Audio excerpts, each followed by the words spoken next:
An online petition is making the rounds on social media. It's calling on Fort Wayne Animal Care and Control to change its practices when it comes to euthanizing wild animals. But Animal Care and Control tells Wayne 15's Marcus Truccio they already do what the petition calls for. And they say critics need to see the bigger picture. Marcus.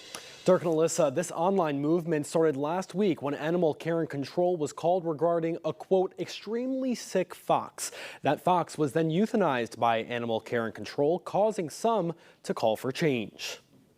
This online petition is calling for Fort Wayne Animal Care and Control to be required to have, quote, wildlife pros evaluate intakes before euthanizing them. This comes after calls were made about a sick fox last week. It already has more than 500 signatures. One of those signatures is by Kristen Whirling. We were contacted about this fox with mange, and we had a rescue team dispatched to transport the fox to the rescue. You know, we were in the process of actually putting the fox into a carrier when an officer from Animal Control showed up and just threw a snare on the fox and dragged it off to their van. Animal Care and Control also says they received calls and made the decision to euthanize the fox. When we're looking at them, we're looking to see, is it healthy enough to be able to temporarily be placed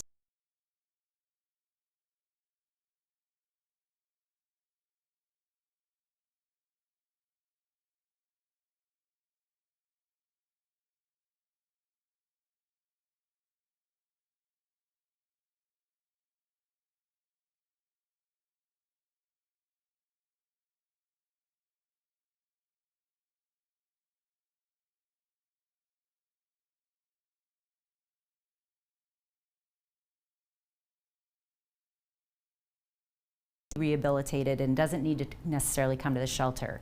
Even on our website, we have what you should call us for and what you shouldn't call us for. Whirling says organizations like her rehab center are better equipped to deal with wildlife calls. Normal veterinarians don't necessarily know a lot about possums or raccoons or whatever the animal may be, but a wildlife vet does.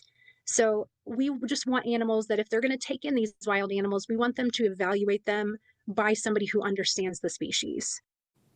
Right now on Wayne.com, you can read the city ordinance Animal Care and Control adheres to. You can also see a list of certified rehabbers and a link to Whirling Wildlife Rehab and Education Center's site. Marcus Truccio, Wayne 15 News.